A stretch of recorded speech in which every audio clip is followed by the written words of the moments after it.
Ladies and gentlemen, the final piece of the puzzle has arrived. This computer right here has taken me almost a year to build, and it still does not work. And I know my last video said that I was finally fixing my gaming PC, but the fix didn't work. Oh, that was clickbait. Why did you say it was fixed in the previous one? Look, the amount of stress I've gone through trying to fix this. Give me the video view, please. Please, it's all I have.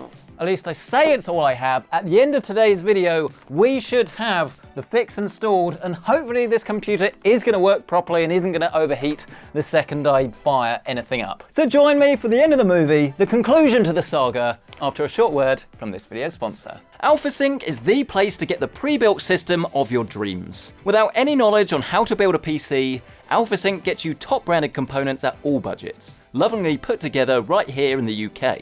Either choose a master-crafted AlphaSync specification or design yours from scratch. The choice is entirely up to you. Get your game on today with that link down below. Here we are then, and I'm sorry for the delay, but this has been on back order. I've actually ordered this pretty much as soon as the last video went live. This is the Thermal Grizzly CPU frame for the 1700 socket, because if you're using that 12900K like I've got on here, then you could run into issues with certain cooling solutions. And remember, it was weird because the all-in-one actually worked fine on this, but as soon as I did everything hardline, I got this CPU block on from Corsair, for whatever reason, it doesn't work. Essentially, the issue is all about contact. The block isn't actually touching the CPU enough, and some of it is hot spotting and it's just getting way too hot to actually use. And the idea with this product is that you're replacing the default stock Intel sort of designed mount that you've actually got on the motherboard itself, and you're going to allow the cooler to have better contact. That's the theory, and it would be an easy thing to swap out if I didn't have a hardline loop that I first need to take apart. Did I really pay £30 for this, plus delivery? For this? The CPU contact frame. I told you there wasn't much to it. I don't think you get any screws or anything in the box. Yeah, so that is literally it, 30 quid for these two things. Obviously you're paying for the R&D, but if it fixes my problem, it doesn't really matter. And of course, if this was softline, it would be very easy because I could just remove this whole thing with the flexible tubing, take the CPU out, put this new little frame in, and then put it all back together. But because there's hardline, there's no flex in it at all. So what we need to do is actually drain this loop, and then as I did before, sort of disconnect this bit here, collect all of the water that comes out, and then sort of neatly have it lying flat 90 degrees or so I can actually access the socket. At least that's the theory. I'm not saying it's going to be easy, because I know it's not, but I have at least done this once before, so I guess wish me luck. Of course, the irony is that this is the computer that doesn't have a drain port in it, and this is the one I'm having to drain the most, which is a right pain, but as long as you've got some form of solution, it's not too bad. And my one really is just to screw a little bit of soft line into the top, remove the funnel, and then very carefully start to empty this into the bottle. We eventually want to turn this thing upside down. Let's try and rely on some gravity here. There we go, that's the one. There we go. Slow and steady wins the race, especially when you've got, I don't know, £3,000–4,000 worth of hardware here. To be fair, you do at least learn quite a lot about gravity by water cooling your own PC. I still don't not recommend it. It's just very much an enthusiast hobby, and if you have one computer that must work at all times, you do run the risk of, well, like this one, it just not working until bits come in, and it can get quite annoying. Might not have even needed to do that, but I think if there's less water in your system, there's less chance of it going horribly wrong. At least we can hope. We did get a fair bit of leakage, but nothing particularly crazy. Just need loads of paper towels down here. Same as before, undo the fitting and just hope for the best. It's a bit tight, and you can't even use pliers or anything because it's black fitting, so you'll scratch all of the paint off. Yeah, so as I said, scratch some of the paint off. I don't know why I decided to do that. That was a silly mistake, and now this fitting is not ruined, but you wouldn't be able to show this now. I just get too frustrated. It's just water cooling. It makes you do crazy things. Oh God, it's leaking, it's going everywhere, Clearly, I'm no expert at this, but you should always keep your power connections plugged into the motherboard and all of their things when you're draining it, and then obviously remove them when you then start doing your leak testing, because of course you really don't want to get any liquid into those sockets. Everything else, it should just dry off, so it's not the end of the world. This is non-conductive fluid, or at least I believe it's meant to be. So there's a few puddles to clear up, but again, this was expected. Part of the plan, if you were. Oh no, it's coming out.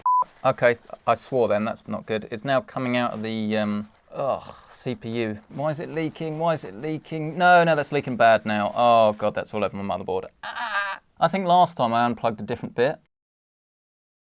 Yeah, you keep leaking all over my parts. Go on. Do I look stressed? Because I am. Try not to push the computer off the end of the desk. Oh! Oh God. Oh dear. Like, some of the comedy I do on this channel is, I'll never say put on, but it's exaggerated. The stress doing these is never exaggerated. If anything, is played down. Because I'm calm and collect. I'm very good in the crisis, pretty rubbish at everything else. That's why I put my Tinder profile. And then we can undo, or at least try to undo. That seems to be on very tight. Tight like a tiger.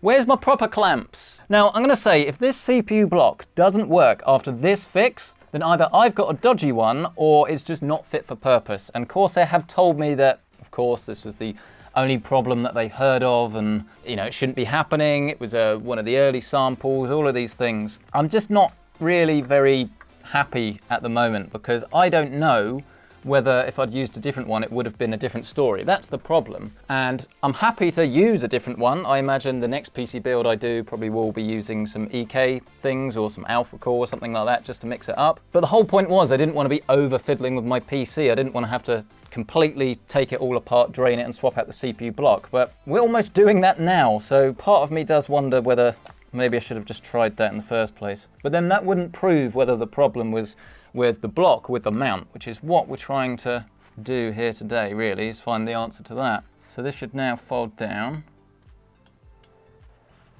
like that. And we did indeed use loads of thermal paste last time. I can see there's definitely a little bit of an air gap there, so not surprised, but it didn't work. I really did use a lot of thermal paste last time, but I was told to by the Corsair rep. So I need this whole thing to be flat though, that's the only snag. If it leaks again and we're lying down flat, that could be a problem. There is no way I'm gonna be able to install this otherwise. Oh, we've got more leak, come on. I thought we were over this. Apparently not. Computer wants to go for a wee. We're gonna have to resort to Marcus cam here, otherwise you're not gonna be able to see anything. You just use this Allen key to remove these screws. So you do have to be very careful because the whole thing now is trying to collapse on me. This won't happen to you unless you're stupid enough to get yourself in the same situation I'm in. Trying to upgrade a half water-cooled PC or a 90% water-cooled PC.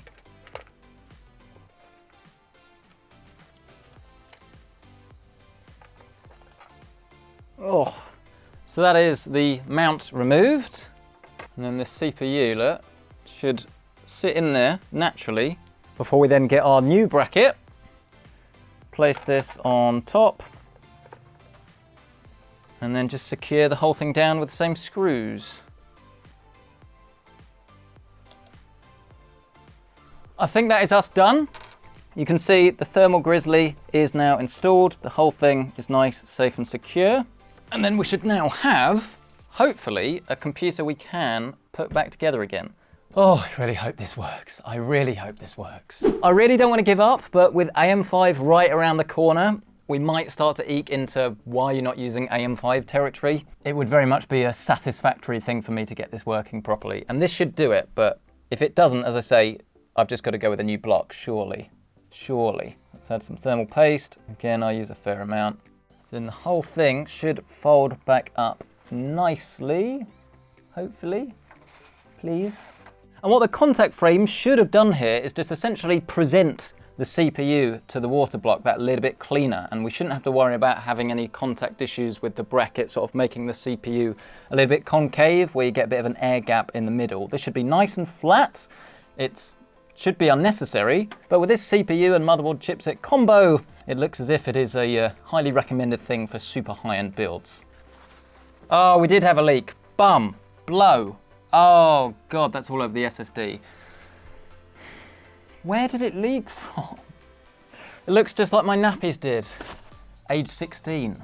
I'll tell you whose fault this is. Editor Carl's. Because I've been too busy thinking about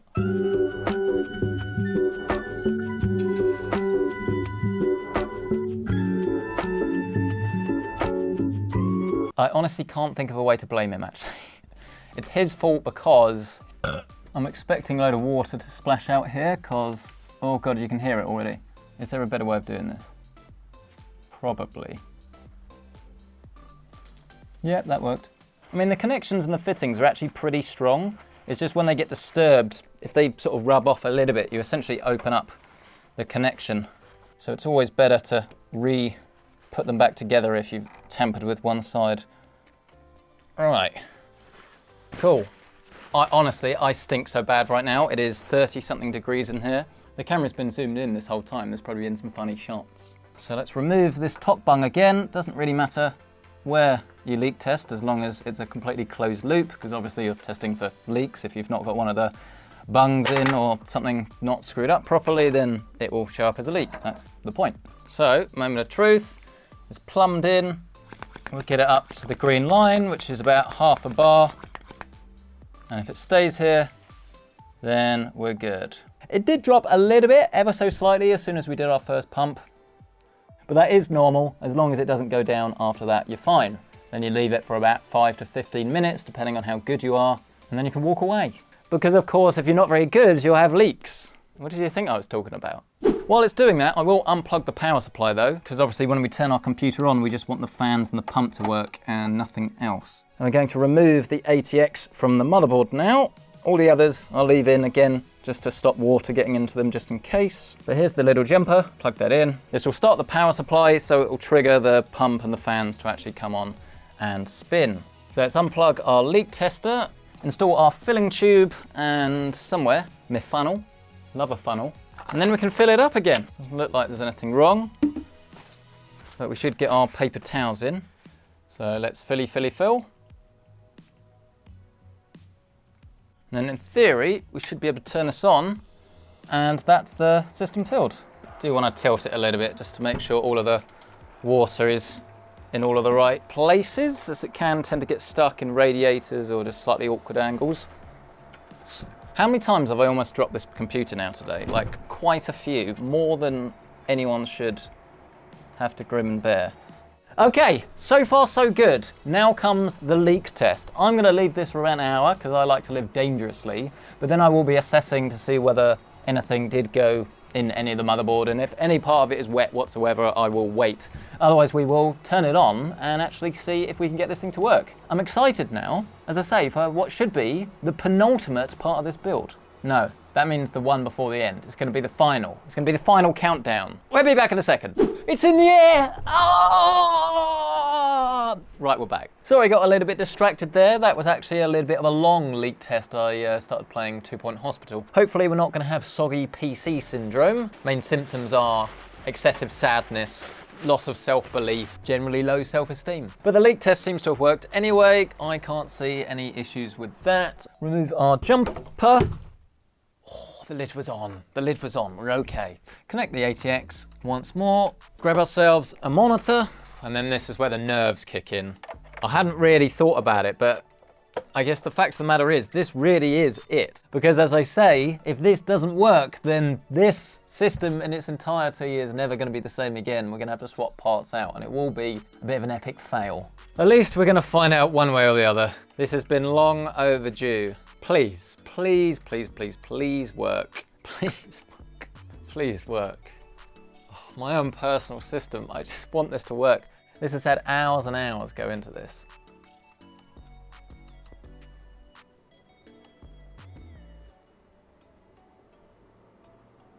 Well, it's lit up, which is always a good sign. Fans are spinning up. That's probably not a good sign. What a nightmare. I already know. How is it worse than it was before? This is a joke, man. Literally, how is it worse? We're actually fine at the moment, I think. Nah. 76 degrees. It's a disaster. Ladies and gentlemen, I have officially failed. This computer is no good. Yeah, 100 degrees. 100 degrees. Hang on a minute. I have opened up Shadow of the Tomb Raider after tightening this final screw, there wasn't much in it. It's not like it was completely undone, but there was a little bit more give. And I'm not sure if that's made a difference, but our CPU temperatures are the best they've been. Not only that, I would describe them as normal. We've got normal CPU temperatures. This is actually usable. We haven't been able to play on this PC yet, but here it is. And it's working, maybe. But I don't see how we could have that much of a dramatic difference from a tiny, tiny bit of screwing. So it's all right if it gets a bit hot. This is Cinebench. So it is getting very hot still, and I don't think it is working, because around about 100 degrees on a custom loop is not right.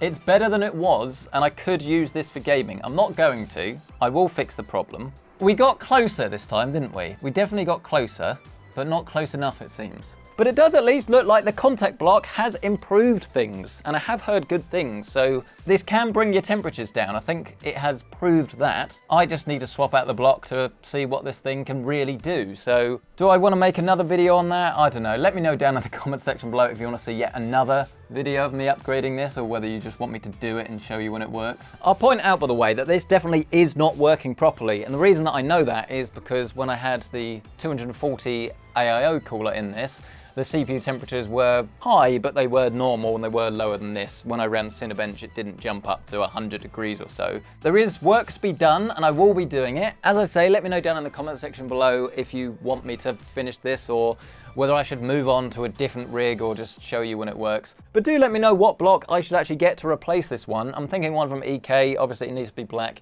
If you have any ideas, let me know down in the comment section below. If you've enjoyed this video and enjoy watching me suffer, smash the like button, get yourself subscribed for more just like this. RTX 4080 is right around the corner, and when my review goes live, you don't want to miss it. And if there is anything in this system that you do love the look of, you want to learn a little bit more about current pricing, then as always, you can find that listed down below my Amazon affiliate links. And while you're down there, be sure to check out AlphaSync. AlphaSync brings you a worry-free PC gaming experience with a huge range of custom-built gaming PCs. With a 4.8 rating on Trustpilot and free next-day delivery available on selected builds, why not let AlphaSync take all of the stress out of PC gaming?